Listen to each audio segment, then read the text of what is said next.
Assalamu alaikum. Welcome to Debate IA program with your host Tariq Khan.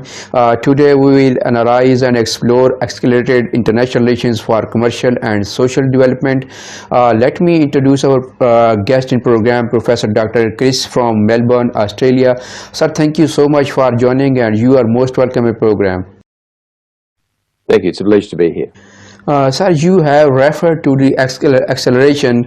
What evidence do you see for a faster pace today as commercial to the pre-COVID era? How would you Well, what analyze? we saw pre-COVID is that if you wished to undertake business, you would often travel to the country, you would meet the individuals, you would meet their families, you visit their factories, visit their staff, and likewise they may also come to where you are.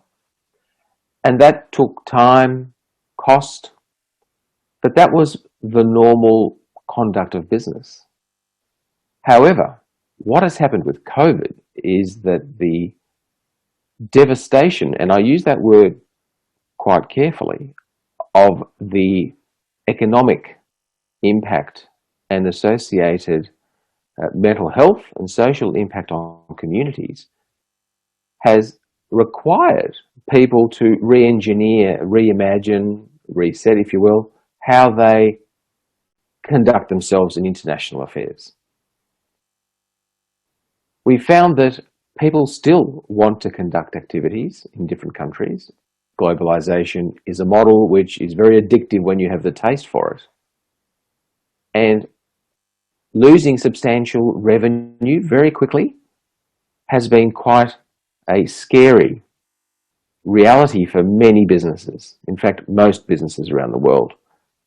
So different systems, therefore, had to be enacted in order to continue the pace and to recover from that very short, sharp decline.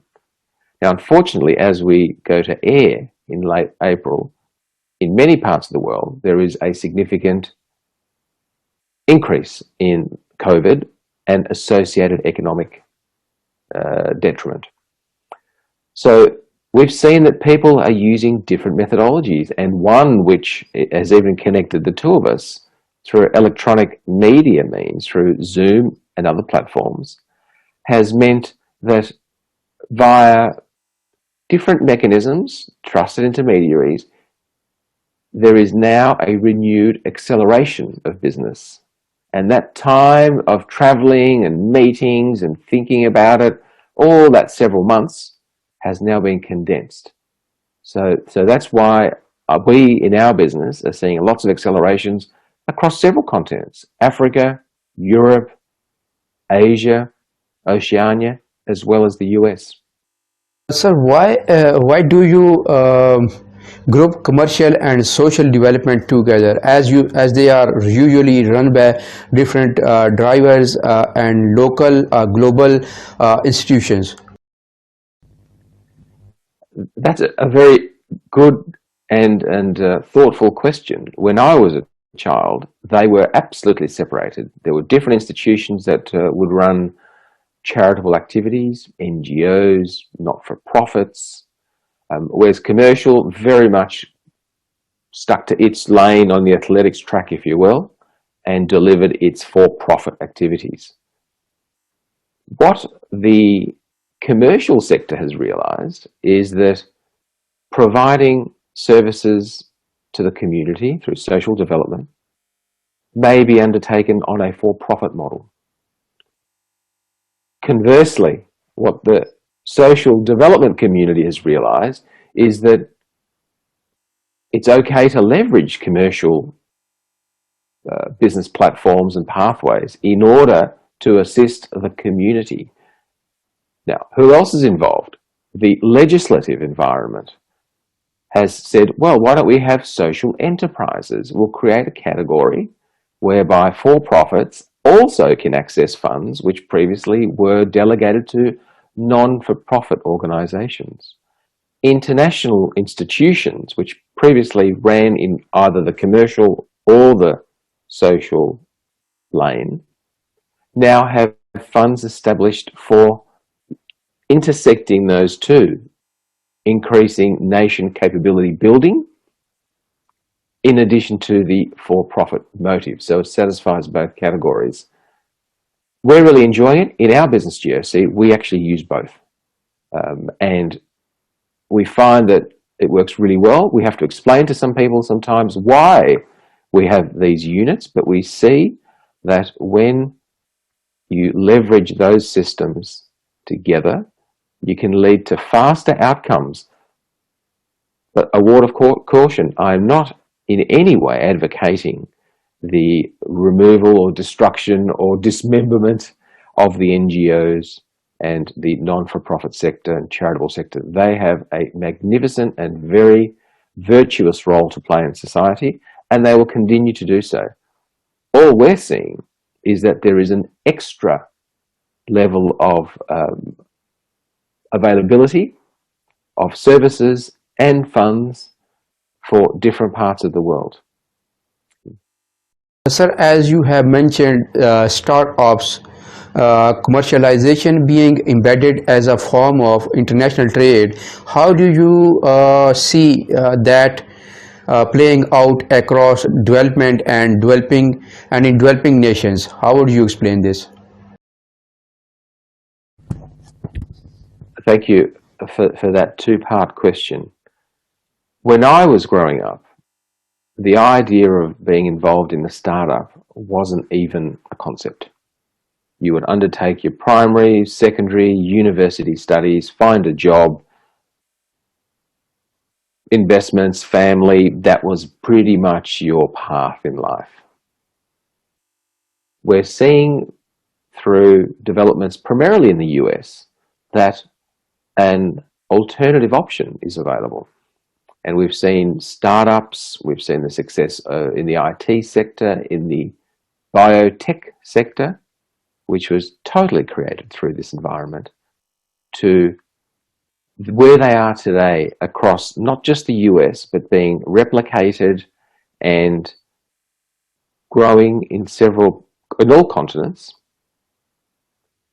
What the key driver is here is that all of a sudden, if someone is undertaking a startup in, say, pick a country, Australia, there is a forward-looking view that your product will not be released and sold only in this country.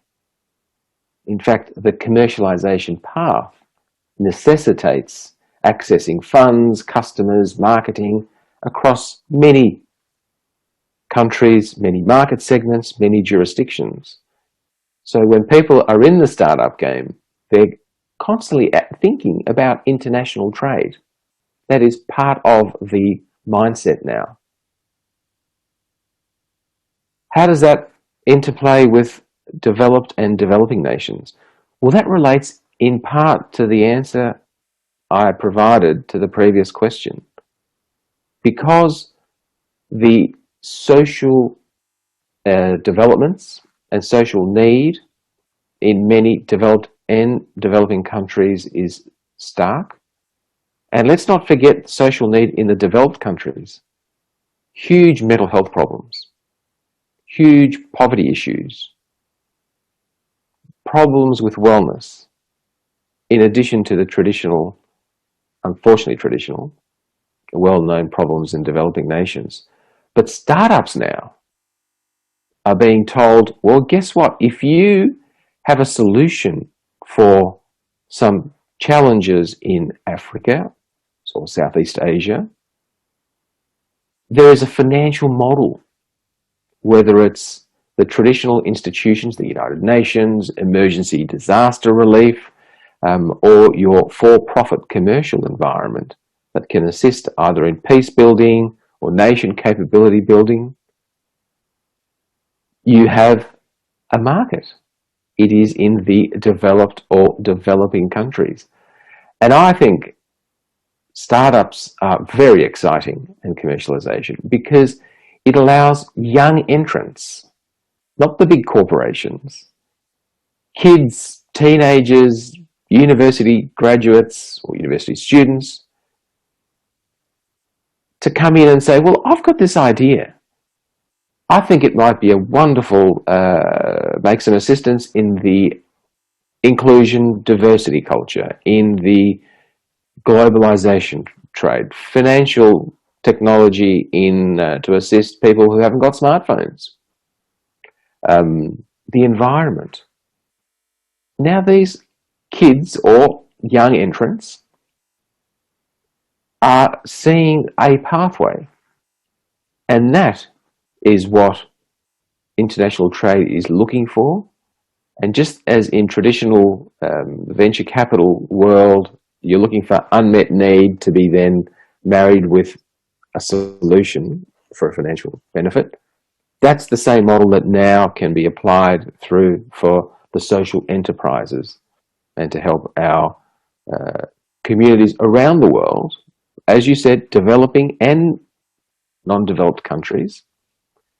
And we've never had this before in our history, and I'm very excited as to the possibility and prospects which will come out of this to tackle specific solutions. Thank you.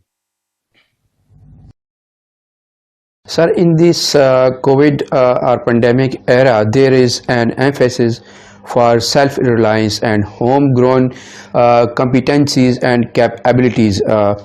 Does this philosophy and practice invalidate your thesis of acceleration? How would you explain this? Again, good question, tough question. All right, let's break that up.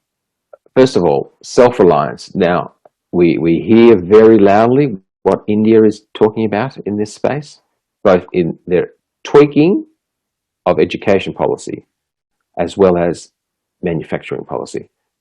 COVID has led to previous existing relationships which we had with some of the big countries around the world to be challenged. Therefore, national interests jumped up and said, right, what are we going to do about this? If we can't guarantee supply of vaccines or medicines or protective garments or food or ingredients for pharmaceuticals, we have a national interest problem. That's when immediately the self-reliance came in.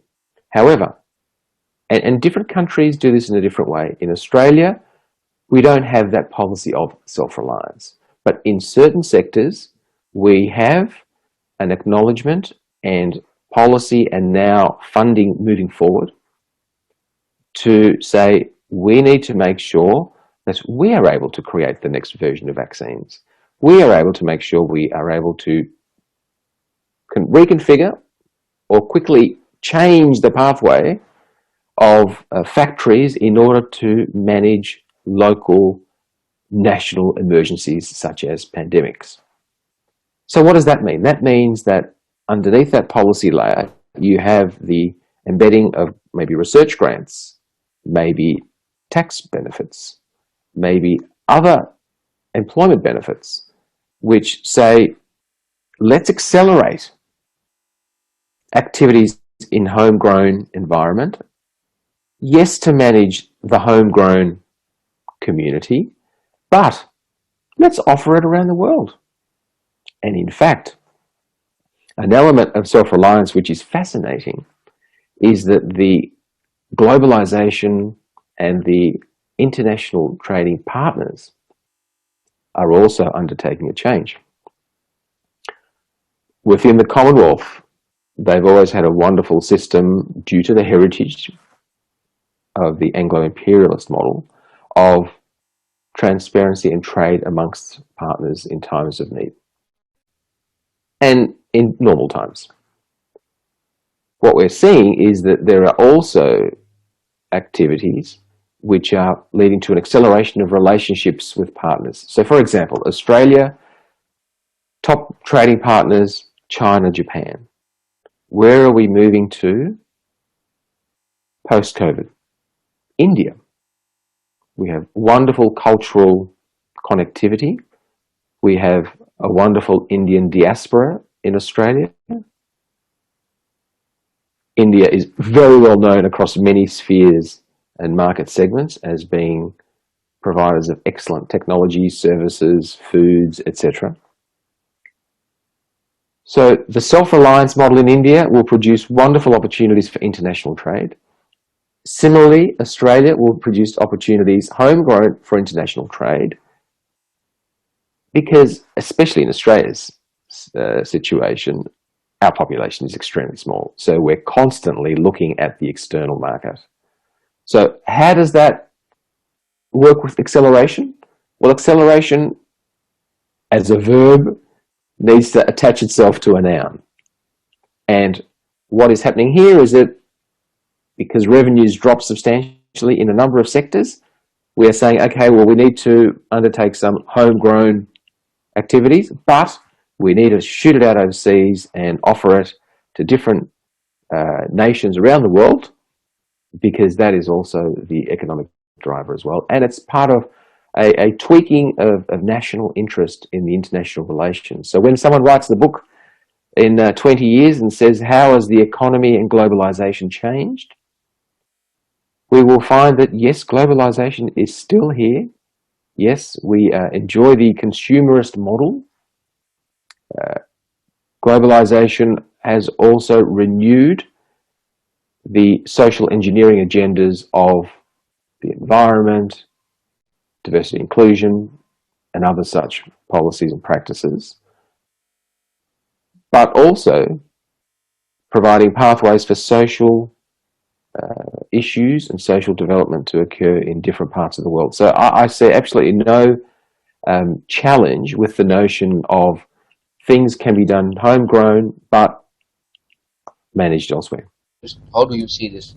Well, what was fascinating to observe is that the rate of, shall we say, the lockdown and the similarities in the practices of lockdown and reduced airline travel, border closures, we were amazed at the fact that it wasn't one region of the world which is locking down and everyone else was running off and continuing. There was substantial spread of message and practice across several continents. Yes, there might have been minor variations, but essentially the international community and the diplomatic community said, we need to activate this really quickly. Many reasons why. Predominantly was we don't know how devastating this virus is going to be. Even though we now know that over 99.9% of people will not die, we didn't know that. That's not to say that the people who have died are insignificant. Even one death was a tragedy, but what we're seeing daily now is heartbreaking. Now, on the diplomatic front, we are seeing a lot of cooperation between different trading blocs, different continents, even groups which previously did not have very strong relations. What are the drivers of this? Well, that's a fascinating discussion.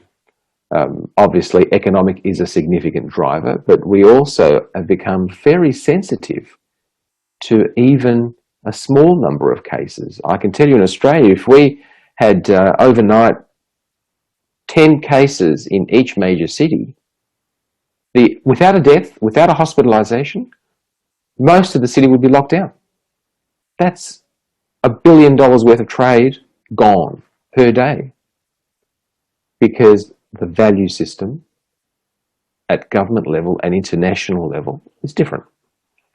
So yes, we still have issues between, say, Russia and US and other regions of the world, and there's always that political banging of heads.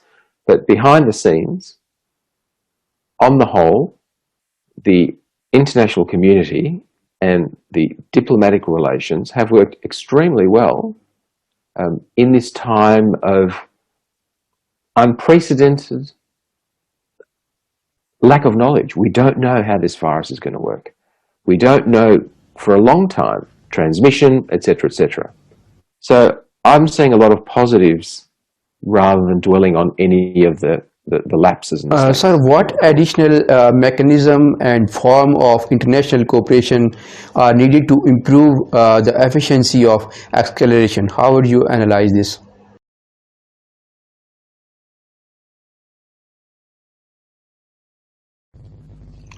So for acceleration, and again, let's talk, I will group the discussion in commercial and social, so I'm not going to tackle them separately.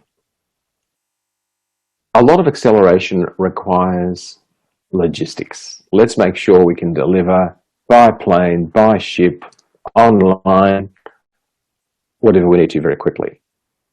Let's see if we can harmonize laws, harmonize taxes as well, in order to quickly, and even harmonize, well, harmonizing laws is important because the privacy issues, the contractual consumer relationships and the social relationships and the ethical relationships need to be, where possible, made as fairly and evenly balanced, so that if I want to conduct trade, whether it's for commercial or social, with Somalia or Germany, Pakistan, South Korea, US, New Zealand, I don't want to have to worry about many issues of legal governance, intellectual property. If there's, and I think this will occur, it might take 10 to 20 years, but as we get back on that wheel of international activities, there will be harmonization of entry points. Maybe it's taxes for entry. Maybe that'll be somehow balanced and cross-checked. Maybe the SDGs that the UN has will be adopted across, and there will be mechanisms to say, well, listen, part of our objective is to manage the environment better. How can we do that? But also not damage international trade. So there's many forums that can do that. I think regional economic pacts can do that. International forums can do that. World Health Organization, trading bodies can do that, as well as even within the Commonwealth you can do that. So why are we doing this? Because we want to allow acceleration. And acceleration, it's a bit like a hurdle race. If you remove the hurdles, you'd run really faster, but with a hurdle race, you've got to jump over a hurdle every 10 or so meters. So there are rooms for improvement. There will be improvement, and no doubt it'll be driven both through the commercial sector, corporations, and the startup communities, in addition to governments and regional pacts for managing social issues, because the social issues are quite a sad indictment on humanity. Unfortunately, they will always be there, but if we can minimize it as much as possible, leveraging acceleration, that would be a great outcome. And we have some thoughts on that as well. Sir, thank you so much for your valuable and precious analysis and time for the debate IR program. Thank you, Tariq, and congratulations on your program. It provides a lot of insight to different issues in international relations.